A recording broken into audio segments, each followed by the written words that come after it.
Shalom. Salam sejahtera di dalam kasih Tuhan kita, Yesus Kristus. Indah sekali kita boleh kembali memuji, besarkan, muliakan nama Tuhan, dengar firman Tuhan, dan kita boleh didewasakan oleh firman Tuhan. Bagi saudara-saudara yang mengikuti lewat live streaming, saya berdoa juga supaya Tuhan menyertai dan memberkati Bapak Ibu semuanya di kota, di pulau, di negeri di mana saudara bisa ikuti akan live streaming ini. Bapak Ibu yang Tuhan Yesus kasihi, baru-baru ini saya sempat terenyuh karena sebuah video. Yang video itu diunggah di Facebook. Kisahnya adalah ada seorang bapak-bapak tua yang bawa 2 ekor anjingnya untuk makan di sebuah restoran. Entah karena apa, atau ada salah apa, atau karena tidak senang apa, maka bapak ini dipaksa untuk meninggalkan restoran, lalu dia bawa 2 ekor anjingnya keluar. Tidak cukup sampai mengusir orang dari restoran, tetapi orang-orang yang ada di sana mulai dari video itu kelihatan melempari bapak yang sudah keluar dari restoran ini. Mereka sudah nyebrang jalan, mereka sudah agak ada di sebelah sana, mulai orang lempari batu, saudara. Lempar nggak sekali, nggak 2 kali, beberapa kali dilempar batu. Aneh juga. Tapi tiba-tiba anjingnya kembali Bapak Ibu.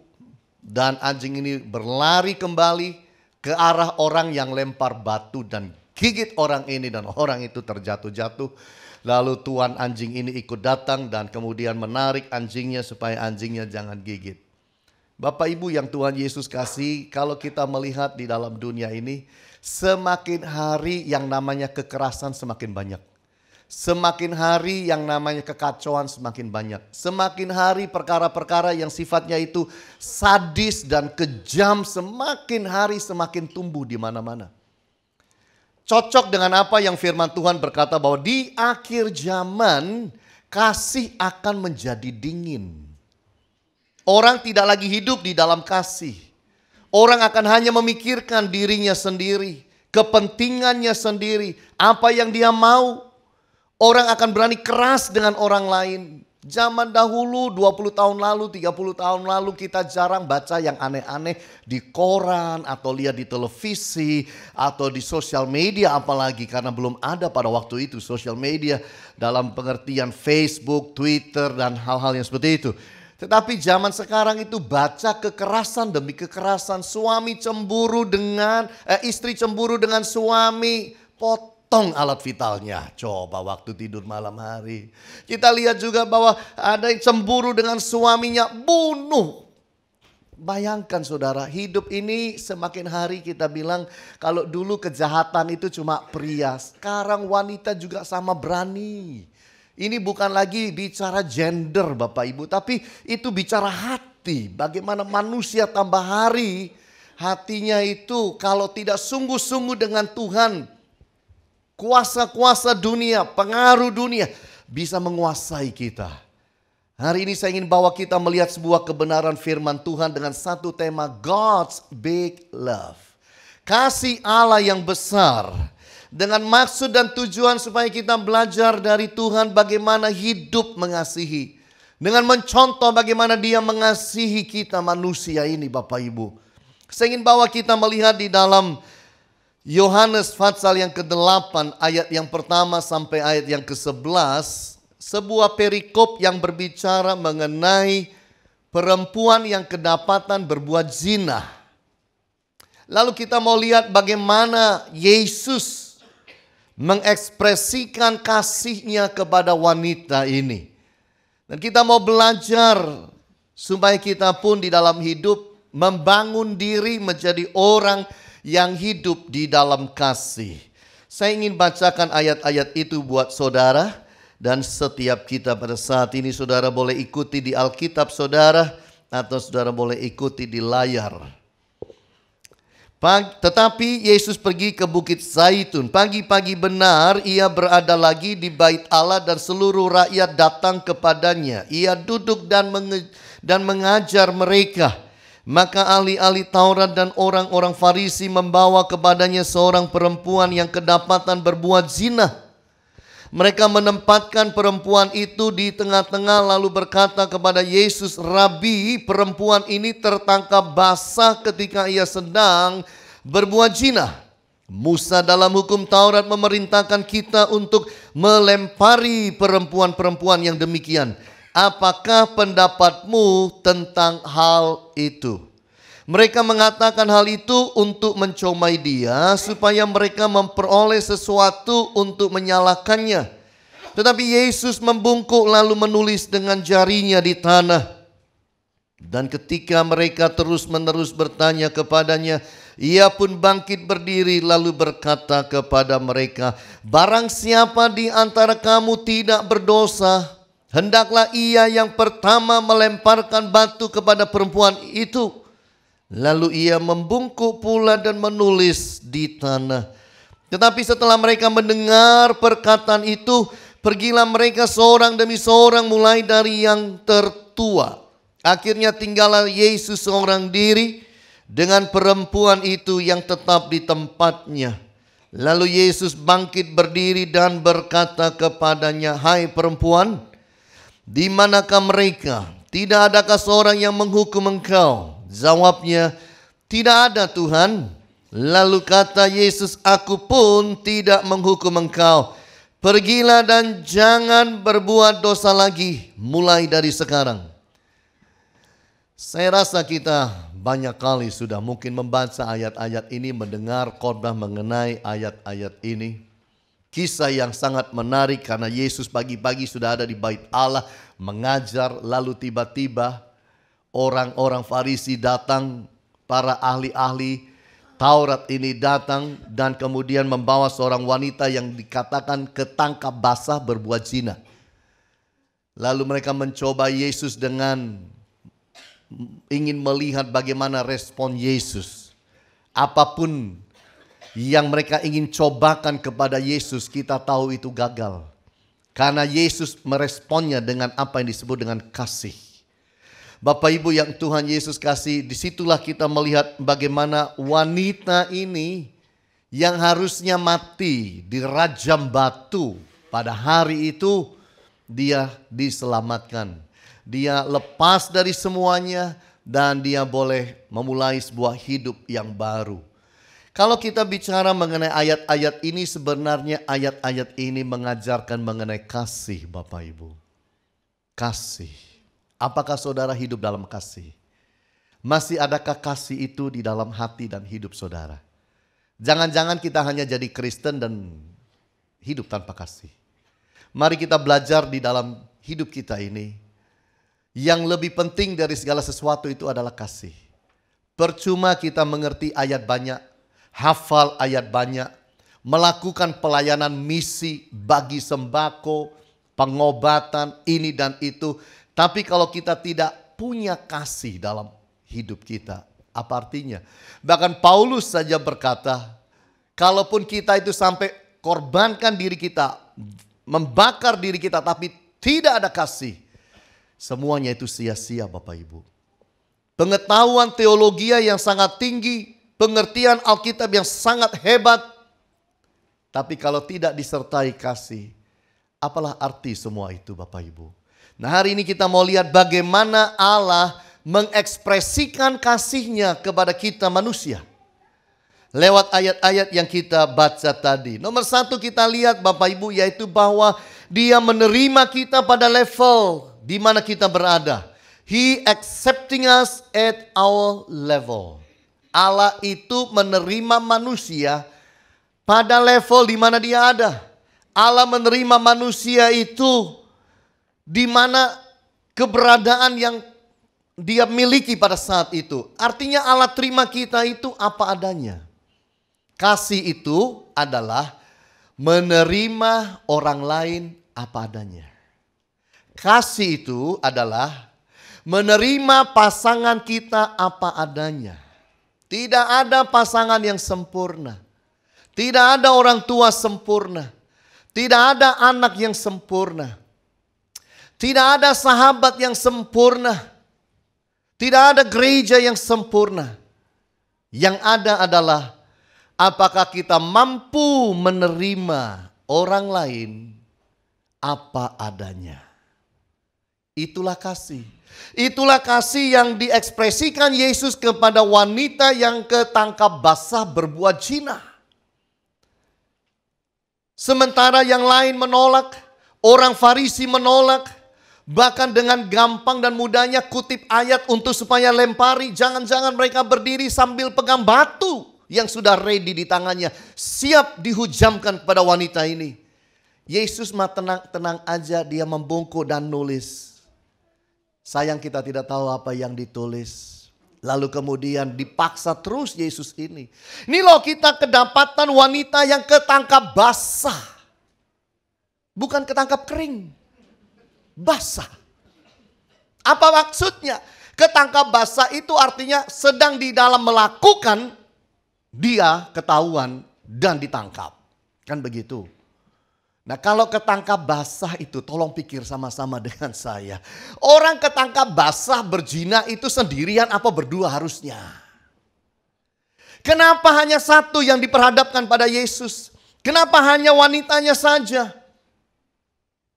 Di mana yang pria? Kalau ketangkap basah itu dua.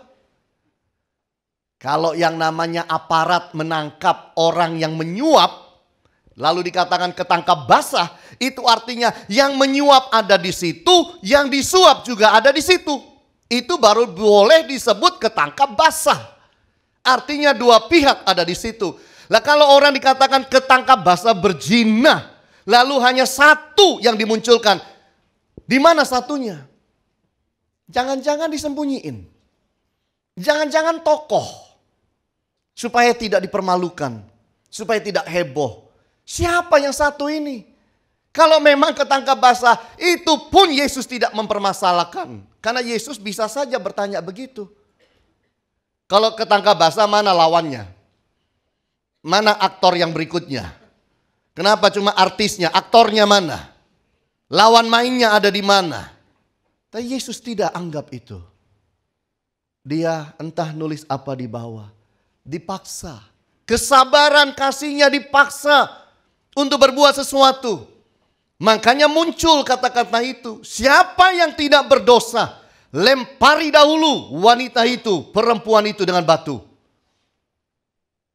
Bapak Ibu yang Tuhan Yesus kasih, Allah menerima kita apa adanya.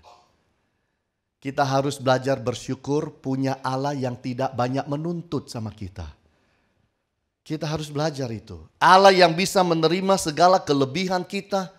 Allah yang bisa menerima segala kekurangan kita. Kelemahan kita dia bisa terima. Kadang-kadang kita hidup dan jatuh bangun dan dia masih mau terima. Kita lihat bahwa Allah begitu luar biasa. Dia menerima kita sebagai orang berdosa. Tapi ingat baik-baik, dia bukan menerima dosa kita. Dia menerima kita, pribadinya, bukan dosanya. Disitulah kita belajar Allah itu mampu memisahkan manusia dengan perbuatannya. Manusia dengan dosa-dosanya. Allah mampu. Allah mengerti kelemahan kita Bapak Ibu. Kalau Allah mengerti kelemahan kita bukan berarti Allah itu kompromi dengan kelemahan kita. Mengerti itu beda dengan kompromi. Kadang-kadang suami bisa bilang begini sama istri, Mah, aduh aku gak bisa, gak kuat. Aku harus pakai obat itu. Kalau gak bisa ini bakal sakau aku, aduh gak kuat. Lalu kadang-kadang istri bisa bilang begini, ya udahlah kalau itu memang jalan terbaik buatmu. Ini namanya kompromi. Kalau Allah tidak ada kompromi.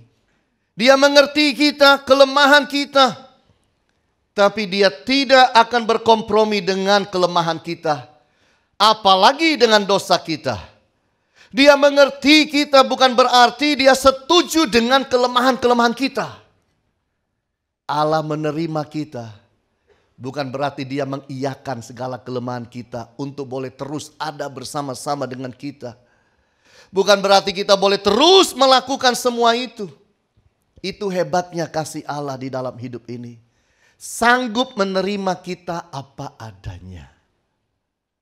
Kalau saudara itu bergaul dengan seseorang dan saudara itu harus selalu hati-hati. Selalu mesti pasang muka senyum. Selalu apa yang dikatakan, apa yang diperbuat, mimik wajah harus diatur. Betapa tidak nyamannya itu. Karena takut orang lain tidak bisa terima kita apa adanya. Tetapi kalau kita lihat kehidupan suami istri kan sebenarnya sudah berbeda. Mau pakai roll rambut kah? Mau pakai daster kah? Mau wanginya Chanel atau mau wangi bawang kah? Udah gak apa-apa, suami terima apa adanya. Sebaliknya, mau engkau rambutnya ada atau gak ada kah? Mau perutmu ke dalam atau keluar kah? Mau engkau itu ini dan itu kah? Kita juga terima apa adanya. Nah ini loh, sikap menerima orang lain apa adanya ini penting Bapak Ibu. Itu memberi bahagia pada orang lain, itu memberi bahagia pada diri kita sendiri. Ketika kita bisa terima apa adanya. Tadi malam Ibu Agnes tunjukkan foto saya. Foto saya tahun lalu punya foto. Lalu dia bilang gini, coba kamu lihat fotomu ini, bedakan sama sekarang badanmu. Iya. Karena saya udah turun 6 kilo saudara. Iya. Lumayan loh saudara. Perutku habis loh saudara. Loh ya puji Tuhan lah. Ya kan lo habis kan. Nah dia bilang nih lihat foto ini. Dia baru berani bilang hari kemarin malam. Kamu tahu waktu kamu kayak begini badannya. Perutmu gemuk. Ada jemaat yang bilang dan BBM sama aku. Pak Hani diet apa gitu. Cuma istri saya tidak mau kasih tahu saya. Setelah saya sudah mulai agak turun 6 kilo ini barulah dia kasih tahu saya. It's okay. Kadang-kadang orang itu punya syarat dan standar untuk terima orang lain. Allah terima kita apa adanya. Allah menerima kita murni hanya karena kasih karunia-Nya. Ini indah. Bukan karena saudara hebat, bukan karena saudara orang top, bukan karena saudara sukses dan kaya. Pandai, cantik, ganteng. Sorry, Allah tidak terima kita berdasarkan apa yang ada pada kita. Allah terima kita berdasarkan apa yang ada pada Allah. Yaitu kasih karunia-Nya yang sangat besar dalam hidup ini. Dan kita harus belajar mengucap syukur punya Allah yang seperti itu. Hari Rabu yang lalu saya mengajar basic training. Dan di kelas basic training itu saya sempat bertanya kepada para peserta. Saya bilang begini, kalau Hitler yang sudah bunuh sekian juta nyawa orang Yahudi, tiba-tiba sebelum mati dia itu bicara begini kepada Allah, ya Allah, aku salah jalan, aku berdosa. Aku sudah bunuh umat pilihan-Mu. Aku sudah membasmi begitu banyak jutaan nyawa orang-orang Yahudi. Aku tahu aku salah. Malam ini aku mohon Tuhan ampuni aku. Kuduskan aku, ampuni aku. Karena sudah bunuh jutaan nyawa orang. Pertanyaan saya, kira-kira Tuhan ampuni atau tidak? Itulah Allah kita. Allah pasti ampuni. Karena ada firman berkata dia akan mengampuni segala dosa kita. Segala. Bukan seperempat, bukan separuh, bukan 3/4. Segala dosa kita. Itu karena dia adalah Allah yang kasih karunia-Nya sangat luar biasa. Sulit dimengerti. Kita harus belajar menerima kasih Allah di dalam hidup ini. Bapak Ibu tahu manusia itu sangat butuh kasih. Survei mengatakan kalau seorang bayi usia 2 bulan tidak pernah seorang bayi yang masih begitu merah itu tidak pernah disayang selama 2 bulan. Tidak pernah digendong, tidak pernah dielus-elus, tidak pernah dicium, tidak pernah dirangkul, tidak pernah diajak main, tidak pernah dikasih kasih sayang yang lembut. dalam 2 bulan bayi itu akan mati. Karena manusia itu sebenarnya produk kasih sayang. Ada papa, ada mama, saling sayang, lahirlah kita. Itu simpelnya. Kita ini produk kasih sayang. Kalau kita kurang kasih sayang, seringkali kita jadi produk yang tidak sempurna. Tindak tanduk kita jadi tidak baik.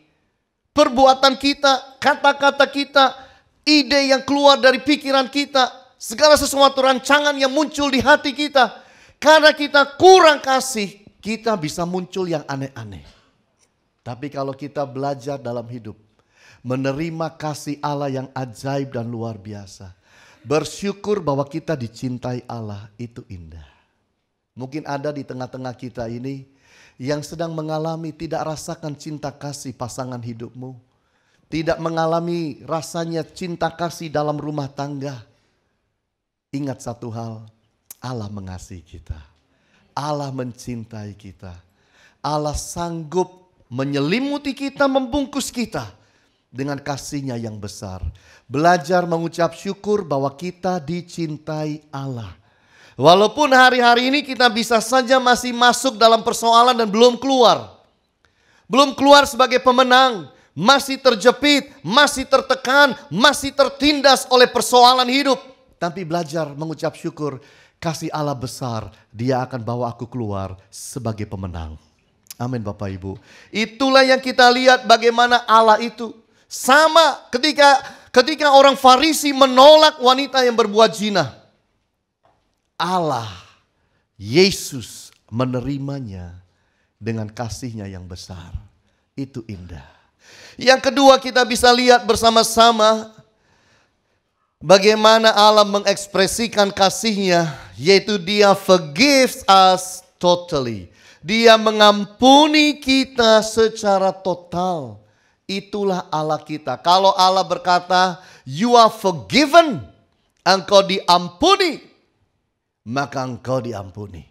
Itu Allah. Kalau manusia, aku ampuni engkau, tapi masih diingat-ingat. Kalau ada masalah lain, masalah yang tadi ikut timbul. Lo katanya sudah ngampuni. Lah iya, tapi kamu bencek no kok. Ya aku ingat lagi, aku bahas lagi. Itu berarti belum mengampuni. Kalau sudah mengampuni, itu sudah dikubur semuanya itu. Tidak lagi muncul di dalam pikiran dan hati kita. Apalagi dalam kata-kata untuk kita menekan orang lain.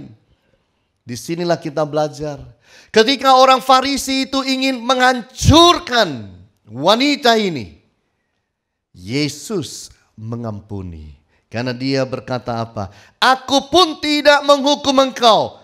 Pergilah dan jangan berbuat dosa lagi mulai dari sekarang. Yang harusnya mampu dan bisa melempar wanita ini adalah Yesus. Karena Yesus bilang, siapa yang tidak berdosa, lemparilah dahulu perempuan ini dengan batu. Orang Farisi pegang-pegang batu, mau lempar gak jadi saudara. Malu hati, iya ya aku kan berdosa. Udah semangat-semangat mau lempar, gak jadi deh. Kan begitu. Lah yang tidak berdosa itu kan Yesus. Harusnya Yesus yang mampu hukum wanita ini. Tapi disitulah Yesus berkata, aku pun tidak menghukum engkau. Kenapa? Karena Yesus mengampuni. You are forgiven. Engkau diampuni. Tidak ada yang bisa membeli kasih Yesus supaya Yesus bisa mengampuni kita. Itu datangnya dari hati Allah.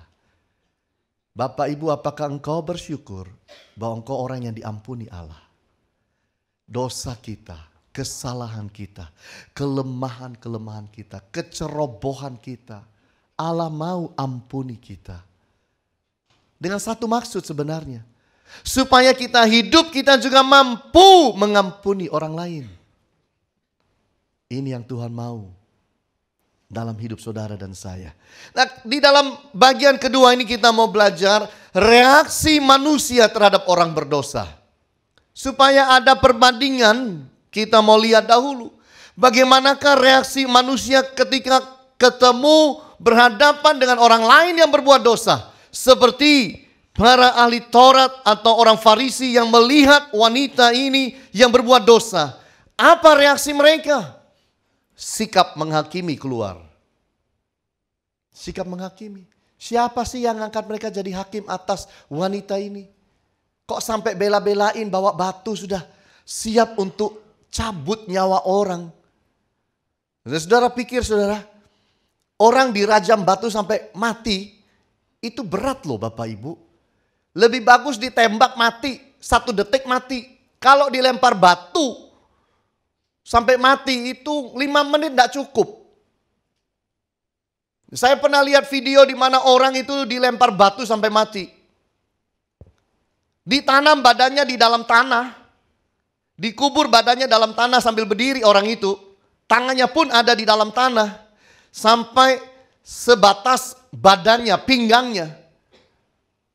Dan orang ini dikelilingi oleh orang banyak. Lalu dilempar batu.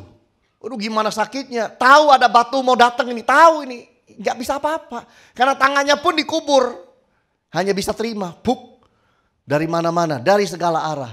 Saya lihat dan saya kuatkan hati saya untuk lihat video ini sampai habis. Oh, teriak-teriak. Berdarah saudara. Sampai yang terakhir. Satu orang datang bawa batu besar. Besarnya segini. Sampai diangkat. Lalu saudara hantam langsung ke kepalanya.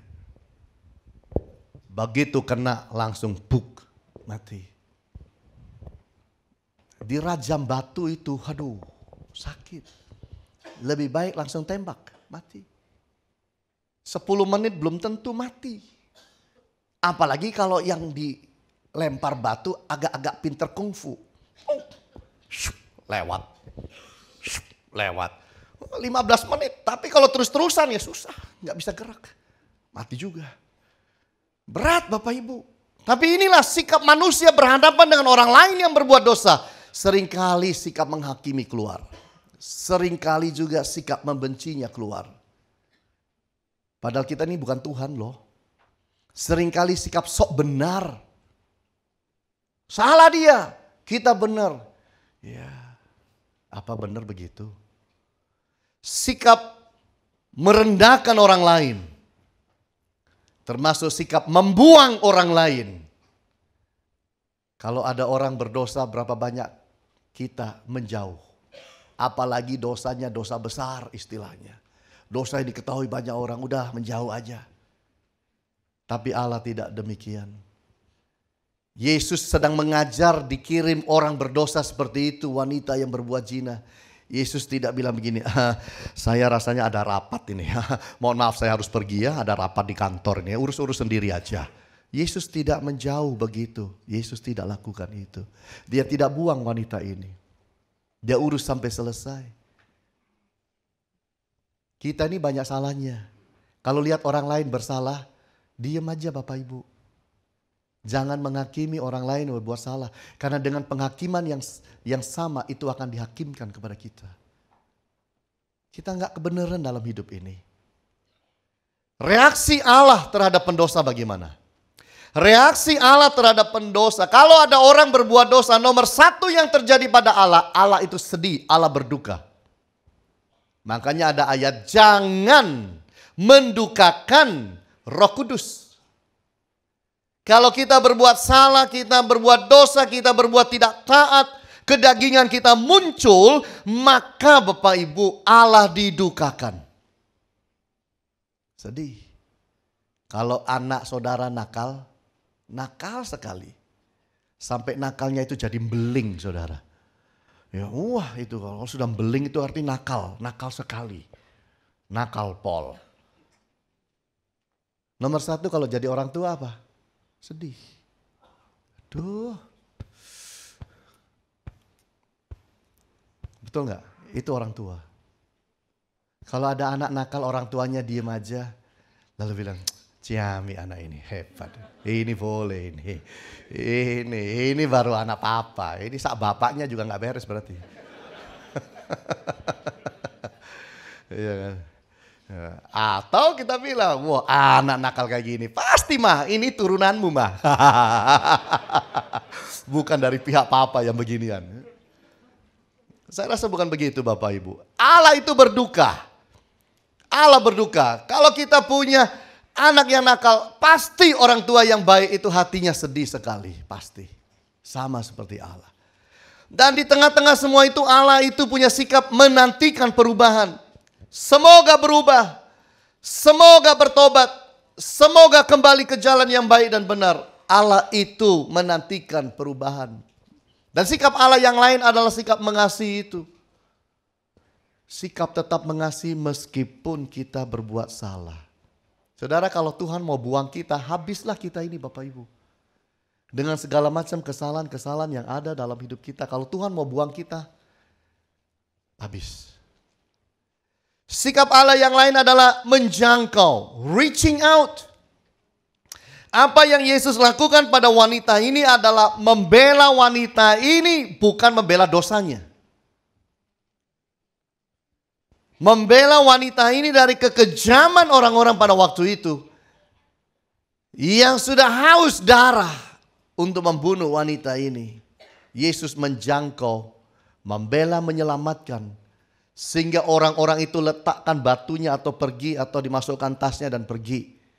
Dan tidak jadi hukum wanita ini. Allah membebaskan. Wanita ini dibebaskan. Allah mau membebaskan kita dari segala dosa dan salah kita. Dan Allah punya satu sikap yang lain, yaitu mengampuni. Ini indah. 100 kali saudara menghadap Allah minta ampun, 100 kali Allah mengampuni. Itu Allah. Kalau manusia tidak, 3 kali saja. Biasakan begitu. Awas lu ya, udah 2 kali, lu jangan pernah ketiga kali. Putus hubungan kita. 3. Belajar di mana 3? Tahu ayatnya adakah 3? Sebabnya kalau Petrus tanya, Tuhan sampai berapa kali aku harus mengampuni orang yang bersalah kepadaku? Sampai 7 kali kah? Murid-murid masih sampai 7, kita udah 3. Orang kalau berbuat salah, awas lu 1 ya. Udah 2, awas lu 2. Ojo ping 3. Kenapa? Aku berubah jadi setan. Allah tidak demikian. 100 kali kita berbuat dosa, 100 kali kita menyesal, 100 kali kita minta ampun, 100 kali Allah mengampuni. Luar biasa Allah kita. Bersyukur saudara dan saya menyembah Allah yang seperti itu. Yang bukan hanya menerima kita, tapi sanggup mengampuni kita secara total. Itu sebabnya Alkitab ajarkan kepada saudara dan saya, supaya kita juga hidup dan mengampuni.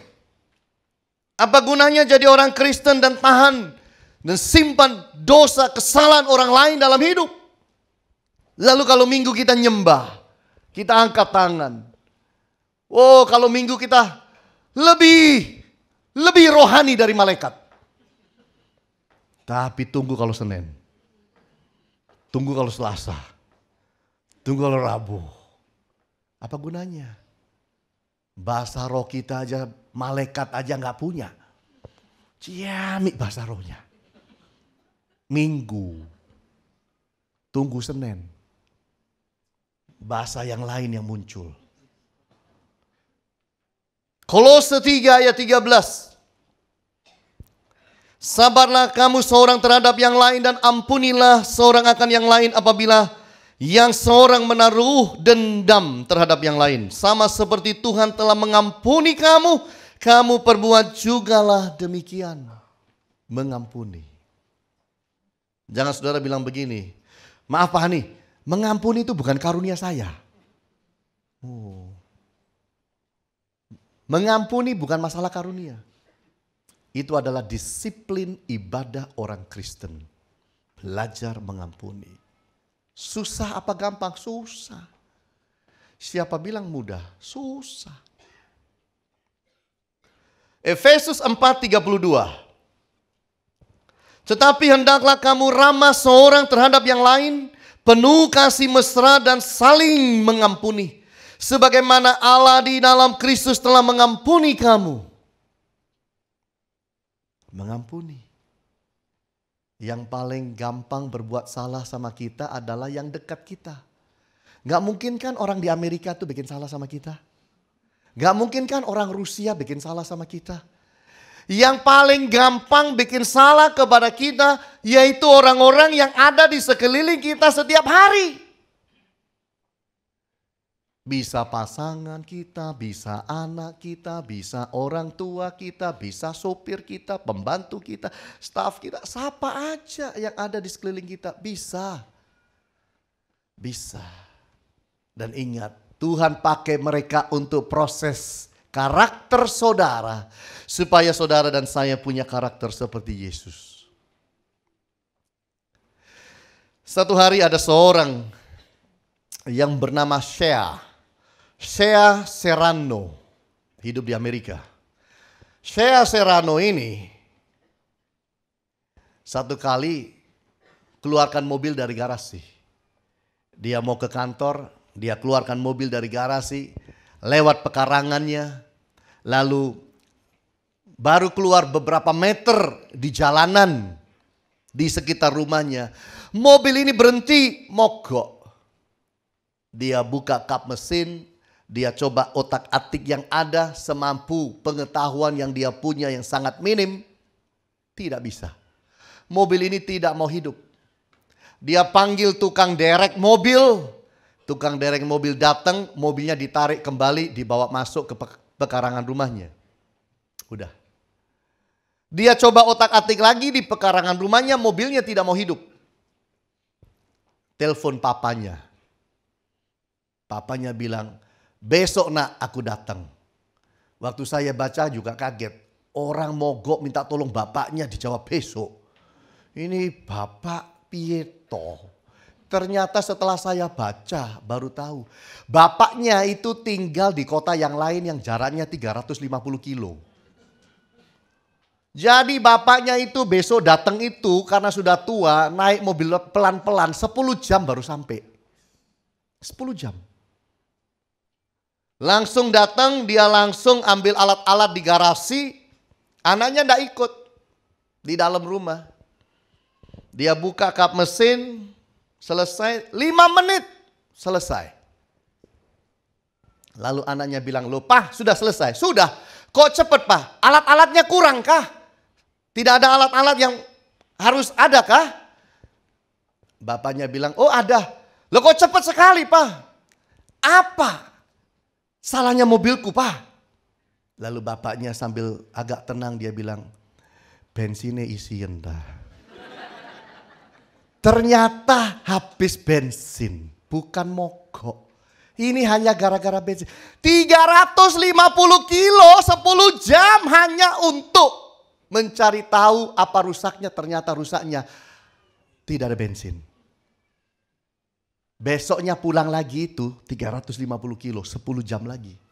Bisa bayangin 700 kilo hanya untuk anaknya dan periksa.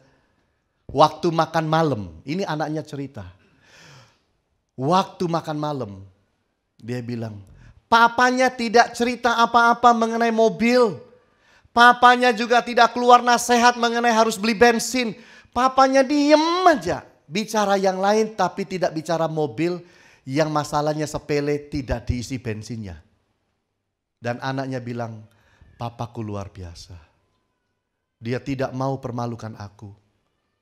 Aku yang sudah begini dewasa, Papa tidak mempermalukan aku. Dia tidak bahas itu masalah. Dia mengampuni aku, dia mengasihi aku dengan luar biasa. Besoknya dia pulang dengan baik-baik. Tolong tanya, seandainya itu saudara yang naik mobil 10 jam, 350 kilo, habis itu bongkar, ternyata saudara dapati kesalahannya sangat sepele dan sederhana. Anak saudara tidak isi bensin. Kira-kira saudara masuk rumah ngomong apa sama anak?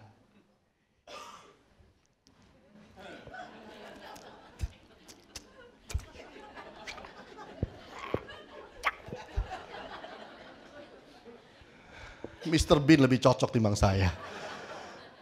Marah kita mungkin. Gila kau. PP 700 kilo cuma ngurusin mobil gak ada bensin. Kita harus belajar. Kadang-kadang orang itu berbuat salah itu sangat sederhana. Sepele. Belajar mengampuni. Kadang-kadang orang berbuat salah itu besar. Tetap juga kita harus belajar mengampuni. Mengampuni tidak mudah. Tidak mudah. Itu sebabnya orang Farisi tidak bisa mengampuni. Tapi Yesus mengajar kita untuk belajar mengampuni. Percuma Bapak Ibu baca Alkitab setengah jam, doa setengah jam. Kalau Anda tidak bisa mengampuni, maaf, percuma. Lebih baik berubah. Makanya Yesus bilang, kalau ada orang sedang bakar mezbah persembahan, lalu ingat ada sesuatu di hati orangnya, tinggalkan mezbah itu, berdamai dengan orang itu. Artinya mengampuni orang. Baru kembali dan melakukan ibadahmu. Itu firman. Saya mengetuk hati saudara, mungkin ada orang-orang yang hari-hari ini sedang menyakiti saudara. Sedang merendahkan saudara. Sedang menghancurkan hidupmu. Sedang tusuk engkau dari belakang. Tuhan tidak pernah bilang, kalau yang ini ampunono, yang ini balesen. Tidak ada. Tuhan bilang kalau orang bersalah ampuni. Setuju Bapak Ibu? Tidak pernah Tuhan pilah-pilah. Yang ini tidak apa-apa ampunono. Karena memang dia tidak ngerti. Yang ini ampunono. Karena memang goblok nak ampunono. Yang ini disengaja. Oh sikat nak. Tuhan tidak pernah ajar itu loh Bapak Ibu. Tuhan mengatakan ampuni. Amin. Ampuni. Yang ketiga kita lihat bersama-sama dikatakan bahwa Allah, He trusts us. Dia mempercayai kita. Itu dibuktikan lewat ayat 11 dalam kisah wanita yang mengalami dalam hidupnya mau dihakimi oleh orang-orang Farisi. Yesus mempercayai wanita ini dengan berkata begini, aku pun tidak menghukum engkau. Pergilah dan jangan berbuat dosa lagi mulai dari sekarang. Pergilah dan jangan berbuat dosa mulai dari sekarang. Ini Yesus mempercayai akan wanita ini. Dilepas. Kenapa? Karena Yesus punya pengharapan akan setiap kita yang berbuat salah. Supaya apa? Supaya kita berubah. Supaya kita hidup benar. Ini. Kalau saudara punya teman yang dosanya satu. Bohong aja. Pokoknya ndak ada ngomong 5 menit ndak bohong. Setengah jam itu bohongnya 60 kali. Jadi ada kan orang yang hidupnya cuma bohong sampai kita bilang, wes lah. Kita bilang sama orang lain, pokoknya kalau ketemu dia apa saja yang diucapkan jangan percaya kecuali itu firman yang dikutip. Itu artinya saking nemennya orang ini, saking luar biasanya bohongnya. Tapi disitulah kita harus tertantang. Tiap kali dibohongi, ya udahlah, ampuni, ampuni, ampuni, ampuni. Dan Yesus belajar mempercayai wanita ini. Karena Yesus punya pengharapan kita berubah. Amin. Kita mengampuni karena kita punya pengharapan. Kita mau orang itu berubah. Biar Tuhan membawa perubahan dalam hidupnya. Kristus memberi kesempatan baru kepada wanita ini. Dan juga kepada setiap kita yang berbuat salah. Diberi kesempatan baru. Apa? Untuk membuktikan pertobatan kita. Untuk membuktikan kita bisa berubah. Untuk membuktikan kita mampu berubah. Kesempatan itu selalu diberikan. Ini kesempatan yang kedua yang diberikan Yesus kepada wanita ini kan. Kalau yang lain-lain orang Farisi tidak ada kesempatan berubah. Lempar batu mati titik. Kalau Yesus kasih kesempatan. Petrus tidak akan menjadi Rasul Petrus yang hebat. Waktu dia menyangkal Yesus 3 kali. Kalau Yesus tidak mengampuni, menerima dia, mempercaya dia kembali. Makanya dikatakan, di atas batu karang ini, aku akan membangun gerejaku. Kemungkinan besar yang dimaksud Petrus. Seperti yang para ahli teologi yang maksudkan. Bisa jadi. Karena itulah yang dipercaya Petrus bapak gereja. Yang menyangkal Yesus 3 kali ini loh. Kok dipilih? Oh, Tuhan bilang aku kasih dia kesempatan. Aku memberikan kepadanya kesempatan baru. Dalam hidup ini kalau ada orang berbuat salah kepada kita, bukan hanya mengampuni Bapak Ibu, belajar beri kesempatan baru. Siapa tahu berubah. Siapa tahu. Dengan segala perhitungan, hikmat dan kebijaksanaan, siapa tahu dia berubah. Kristus mempercayai kita untuk hidup bagi kemuliaannya. Bahwa kita dipercaya supaya kita setelah diampuni, kita berubah, kita hidup bukan lagi buat diri kita hidup bagi dia. Wanita ini dikatakan, pergilah dan jangan berbuat dosa lagi mulai dari sekarang. Menurut saudara wanita ini akan jauh-jauh dari Yesus? No. Dia akan menjadi wanita yang selalu mau dengar pengajaran Yesus. Dia akan menjadi wanita yang selalu mau belajar sesuatu dari Yesus. Dia akan belajar menjadi orang yang hidup baik dan beribadah, hidup memuliakan nama Tuhan. Saya isi di retreat anak-anak muda. Hari Jumat berangkat, Jumat malam saya khotbah. Lalu Sabtu kemarin saya pulang. Dan saya nginap di sana semalam karena panitia minta saya nginap, saya ikut nginap. Saya bicara mengenai kepenuhan Roh Kudus dan saya khotbah mengenai kepenuhan Roh Kudus. Lalu setelah itu kita doakan rame-rame dengan para pendoa dan para panitia. Kita doakan mereka supaya mereka penuh Roh Kudus, anak-anak ini kurang lebih hampir 180 lebih. Dan didoakan penuh Roh Kudus, basah roh mereka, Bapak Ibu, puji Tuhan. Lalu tiba-tiba saya tergerak hati. Mereka duduk semua. Setelah didoakan duduk semua, ditikar di bawah. Saya bilang saya rasakan sesuatu. Tuhan itu seolah-olah menantang Anda semua. Ini yang datang anak SD, SMP, SMA. Saya bilang, siapa yang merasa engkau ada panggilan untuk jadi hamba Tuhan besok-besok? Berdiri. Berdiri saudara. Enggak banyak, tapi berdiri. 10 mungkin 15 berdiri.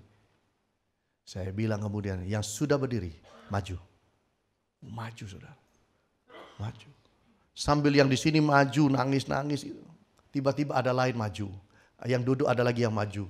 Dari belakang datang satu anak. Ini satu anak yang mengalami ini, waktu bermain kakinya, dia tabrakan sama pemain lain, lalu kakinya kecekluk saudara. Nangis, isinya cuma nangis perempuan. Namanya Stefani. Kelasnya kelas 8. Nangis kesakitan. Nyanyi nyembah itu dia mah kesakitan, kakinya diangkat begitu, ditaruh di kursi. Nah, saya heran. Tiba-tiba dia mau maju. Dibopong 2 orang panitia. Jadi diangkat 2 orang panitia maju ke depan. Menyerahkan diri untuk jadi hamba Tuhan. Doain, kita doain semua. Selesai. Mereka saya bilang kembali ke tempat saudara masing-masing. Saudara, Stefani ini kembali jalan kaki saudara. Tidak lagi digendong, tidak lagi diangkat. Dia berjalan kaki. Puji Tuhan. Ketika ibadah selesai, saya duduk di belakang. Stefani datang kepada saya. Pak Hani, gimana caranya saya sekolah Alkitab? Saya bilang, Stefani kelas berapa? 8. Oke. Selesaikan SMP, lalu selesaikan SMA, baru engkau sekolah Alkitab. Tinggal 4 tahun, hidup sungguh-sungguh sama Tuhan, supaya engkau melayani Tuhan. Dia bilang, iya Pak Hani, saya mau melayani Tuhan. Saya bilang pada panitia, semua anak-anak ini tolong dicatat nama-namanya, nomor telepon semuanya. Untuk tetap mereka dibina, supaya mereka satu kali kelak jadi hamba Tuhan. Saya menyerahkan diri jadi hamba Tuhan itu waktu saya di SD. Masih kelas 3 SD. Saudara jangan pikir kalau orang maju, alah namanya Arek Pak, silakan namanya Arek. Tapi waktu maju udah ditangkap sama Tuhan ini. Saya itu loh kelas 3 SD maju di Gelora Tambak Sari sana sepak bola itu. Dan saya maju bersama mama saya dan berlutut di rumput yang basah karena air hujan yang turun saat itu. Saya tidak rasa apa-apa. Mama saya tanya, kamu mau melayani Tuhan? Mau. Kamu mau jadi hamba Tuhan? Mau. Yaitu saya dibawa maju ke depan. Saya berlutut. Saya didoakan tidak ditumpang tangan karena panggungnya di atas sana. Hamba Tuhannya itu dari mimbar sana. Tapi saya sudah berlutut dan serahkan. Saya didoakan dari mimbar dengan begitu banyak orang. Jadi tuh. Jadi saya percaya bahwa yang maju-maju ini itu sudah dimeteraikan Allah dan dipegang Allah. Ya. Kalau itu kebetulan anak saudara, tolong relakan. Mereka jadi hamba Tuhan. Amin. Ya, supaya mereka itu apa? Hidup memuliakan Tuhan. Itu. Kita dipercaya hidup supaya kita hidup. Hidup kita adalah memuliakan Tuhan. Itu sebabnya kita masih ada di bumi ini, Bapak Ibu. Kenapa saudara itu kalau sudah habis bertobat, sudah habis dibaptis, kenapa enggak? Enggak hilang. Enggak. Kenapa enggak? Kenapa masih ada di sini? Ada di sini adalah supaya kita hidup dan hidup kita memuliakan nama Tuhan. Itu aja. Jadi selama saudara sibuk dengan saya melayani Tuhan, hidup bagi Tuhan, terus kita hidup melayani Tuhan, Tuhan bilang perpanjang aja umurnya, perpanjang aja. Kenapa? Luar biasa orang ini di bumi, luar biasa di bumi. Tapi hati-hati kalau Tuhan lihat yang pengangguran, nganggur tok di bumi, nganggur tok di bumi. Tuhan bilang naik sini, gitu. Pilih mau yang mana saudara? Mau hidup melayani Tuhan atau mau nganggur?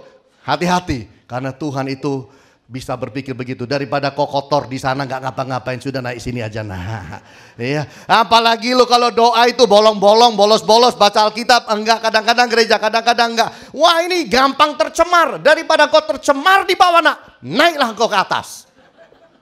Pilih mana Bapak Ibu, ya kan? Ya semoga, ya saudara tahulah. Tuhan tidak seperti saya. Itu kalau saya jadi Tuhan begitu.